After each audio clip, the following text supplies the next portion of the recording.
Hello everybody, what's up? I hope all of you are having a great time. So काफ़ी सारा सोचने के बाद and finally I have got some time. तो मैंने decide किया है to upload some videos on YouTube and these will be regarding a lot of things. तो उसमें सबसे पहली चीज़ आती है restaurants, because I have been in the restaurant business for last 7 years. उसी से रिलेटेड काफ़ी सारे इंक्वायरीज, मैसेजेस इंस्टाग्राम पे मेरे पास आते रहते हैं फ्रॉम पीपल जो कि अभी नया रेस्टोरेंट बिजनेस स्टार्ट करने की कोशिश कर रहे हैं. Because after covid there is a certain spike जो कि नंबर ऑफ रेस्टोरेंट्स ओपन हो रहे हैं, because lot of people think कि it could be a great passive income जहाँ से ये जनरेट की जा सकती है with job they can do. And बहुत सारे डाउट्स भी होते हैं लोगों के, किस तरीके से रेवेन्यू मॉडल वर्क करता है, किस तरीके से चीज़ें वर्क करती हैं.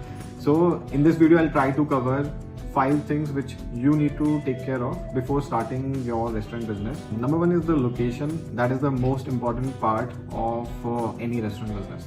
देखिए, अगर आप क्लाउड किचन स्टार्ट कर रहे हैं, it is of no issue. Location का कोई मतलब नहीं है अगर क्लाउड किचन से आप स्टार्ट कर रहे हैं. Rest in all the cases, उसके अलावा के सारे 9 से 10 केसेस में लोकेशन सबसे ज़रूरी पार्ट है.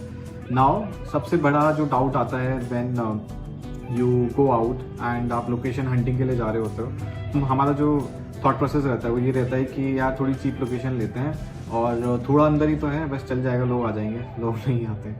हम ये वाली मिस्टेक बहुत बारी कर चुके हैं. इनिशियली व्हेन बेल्जियन वॉफल की फ्रेंचाइजीज हमने ली, उसके पहले आप second with the messy door and फिर बाउजी मोमोज, ये मिस्टेक हुई है. देखो, एक सिंपल सी कैलकुलेशन समझाता हूँ इस चीज़ को. लेट्स से कि आप 60,000 रुपये में अभी कोई लोकेशन रेंट पे ले रहे हैं जो कि अंदर की तरफ होने वाली है, एंड उसी लोकेशन पे मेन रोड पे आपको 80,000 रुपये में कोई और लोकेशन मिल रही है जो कि सामने की तरफ है. अब आपको लगेगा कि 20,000 रुपये रेंट बढ़ेगा हर महीने, विच इज़ क्वाइट लॉजिकल. ऐसा भी नहीं है कि बहुत ज़्यादा डिफरेंस हो तब भी उसको बढ़ा दो. बट अगर आप नंबर्स में देखो तो 20,000 रुपये का रेंट जो आपको कवर करने के लिए एक्स्ट्रा सेल चाहिए वो ओनली 600 रुपये है.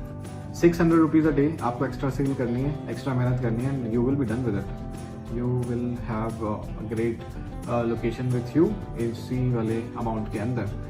So that is the one part of it. Number 2 is UBP, unique bragging point. ये वाला कॉन्सेप्ट मैंने कुणाल शाह की वीडियो से लिया है. एक बहुत अच्छी यूट्यूब पे वीडियो है, आप ज़रूर देखिए before starting any business. I think one of the most valuable lessons हैं उसके अंदर काफ़ी सारे. एंड ये कॉन्सेप्ट वहीं का है, यूनिक ब्रैगिंग पॉइंट. USP तो सबके पास रहती है, यूनिक ब्रैगिंग पॉइंट क्या है आपके पास में. ये क्यों ज़रूरी है? बिकॉज आज के टाइम पे 50,000 रेस्टोरेंट्स अवेलेबल हैं, 50,000 चीज़ें अवेलेबल हैं. सब लोग सेम चीज़ें बेच रहे हैं. कोई burger, same pizza, everybody is selling the same stuff. बस जो फ़र्क है, या तो उनकी स्टोरी टेलिंग बहुत अच्छी है या फिर they actually have a good and genuine product. इसका बहुत बढ़िया एग्जांपल मैं आपको बताता हूँ. जब बेल्जियन वॉफल से I started with the franchise, तो the unique product was waffles. And उसके बाद जो सेकंड प्रोडक्ट था messy dough, which we worked on, and वहाँ पे हमारा USP यूनिक प्रोडक्ट हमेशा से रहा है चूरोज. एंड तीसरा बाउजी मोमोज जो है, वहाँ पे जो यूनिक प्रोडक्ट रहा है that is momos. There has to be something unique and आपको एक कैटेगरी रिप्रेजेंट करनी पड़ेगी अगर आप एक QSR प्लान आउट कर रहे हो. तो what is a QSR? QSR is a quick service restaurant, जो कि आप सारे ब्रांड्स देखते हो, मैकडी, डोमिनो, ये सब QSRs के अंदर आते हैं. दूसरी कैटेगरी होती है फाइन डाइन, जो कि सारे लग्जरी बड़ी जो स्टोर्स हैं वो उसके अंदर आते हैं. QSRs यूजुअल इन्वेस्टमेंट 20 से 30 लाख रुपए के बीच होता है, बट फाइन डाइन्स के अंदर it can go up to 80 lakh to 1 CR. ये एक रहता है अराउंड एस्टिमेशन. तो अगर आप QSR प्लान आउट कर रहे हो, there has to be something unique. ये मत सोचना कि वही same pizza, pasta and everything you will sell and लोग आ जाएंगे. कोई नहीं आता. रेस्टोरेंट की उस रेस्टोरेंट की 1 साल से ज़्यादा लाइफ नहीं है. और ये चीज़ सोच के सब लोग रेस्टोरेंट खोले जा रहे हैं कि यार इतने सारे खुल रहे हैं, बट कोई ये चीज़ नहीं देख रहा कि इतने सारे खुल रहे हैं तो इतने सारे बंद भी हो रहे हैं. अगर मैं ये चीज़ मानता हूँ कि 2 साल से ज़्यादा अगर कोई सर्वाइव कर पा रहा है रेस्टोरेंट, तब जाके उसने एक धंधा बनाया है. और अगर वो 5 साल से ज़्यादा सर्वाइव कर पा रहा है, देन वो ऑटोमेशन में चलेगा. उसे ज़रूरत नहीं है कुछ और करने की. They have done the best. क्योंकि 5 साल सर्वाइव करना रेस्टोरेंट इंडस्ट्री में बहुत बड़ी बात है. सो या, number 3, you do not underestimate Swiggy and Zomato. कई सारे फाउंडर्स एंड रेस्टोरेंट ओनर्स से मैं मिलता हूँ, they are not very bullish on Swiggy and Zomato.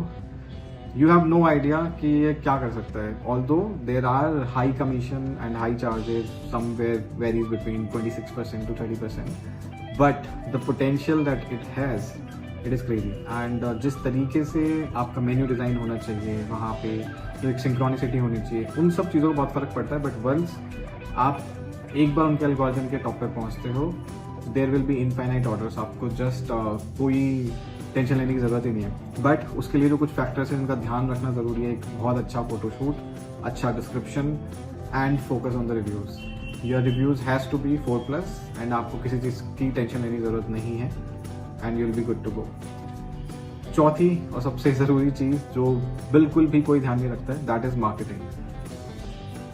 सबसे बड़ा एक जो इशू मुझे लगता है इस पूरी सिचुएशन में, लोग रेस्टोरेंट खोल तो लेते हैं एंड अराउंड 10 से 15-20 लाख का लगभग इन्वेस्टमेंट होता है। उस पूरी कॉस्ट में मार्केटिंग की कॉस्ट को कभी कोई लेके ही नहीं चलता।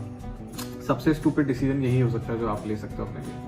मार्केटिंग की कॉस्ट आपको हर महीने एक इनिशियल बजट के अंदर भी आपको इंक्लूड करनी है, बाद में भी इंक्लूड करनी। जब लोग पूछते हैं कि इतना 10,000 रुपये लगाया, इसका क्या रिटर्न आया, यार आप 20 लाख रुपये लगा रहे हो आपके रेस्टोरेंट के ओपनिंग में, आप 10 से 15, 20, 30 हज़ार रुपये मार्केटिंग में खर्च नहीं करोगे। मार्केटिंग इज समथिंग जिससे कि डायरेक्टली आपको रेवेन्यू आने वाला है। जो आप अभी फ्रिज लेके आए हो उससे कोई डायरेक्ट रेवेन्यू आपको नहीं आने वाला है।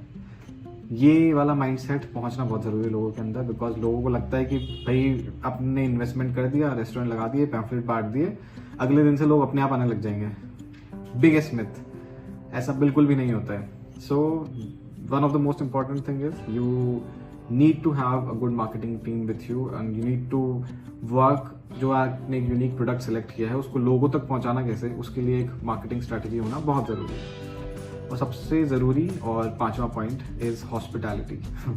ओके, ये ऐसी चीज़ है जो आई थिंक आप कहीं नहीं सीख सकते हो। आप अभी भी आपके किसी फेवरेट कैफ़े या रेस्टोरेंट में जाओ and I am sure one of the things जो आप देखते होगे वो है हॉस्पिटैलिटी। ये ऐसी चीज़ है जो कहीं सिखाई नहीं जाती, मुझे ऐसा लगता है घर से सीखी जाती है। एंड वो एक हम्बलनेस और एक हॉस्पिटैलिटी अगर आपके अंदर नहीं है तो रेस्टोरेंट बिजनेस में सर्वाइवल बहुत मुश्किल है। I know a lot of people who have invested tons of amount of money restaurant business में, but just because they not humble, they don't have the hospitality to actually treat people that way, you know, वो कभी भी एक restaurant को long term के लिए नहीं चला सकते। अच्छा, वाई लॉन्ग टर्म, क्यों ज़रूरी है एक लॉन्ग टर्म चलाना? Restaurant industry and business is not a short term game, it is a long term game. It has to be played in a long term way and that is how you should see it also. तो बहुत ज़्यादा ज़रूरी है hospitality आपके अंदर होना। और hospitality सीखने के लिए I would say start from yourself, read some books and लोगों को, आपके आसपास वालों को start treating them in a humble way.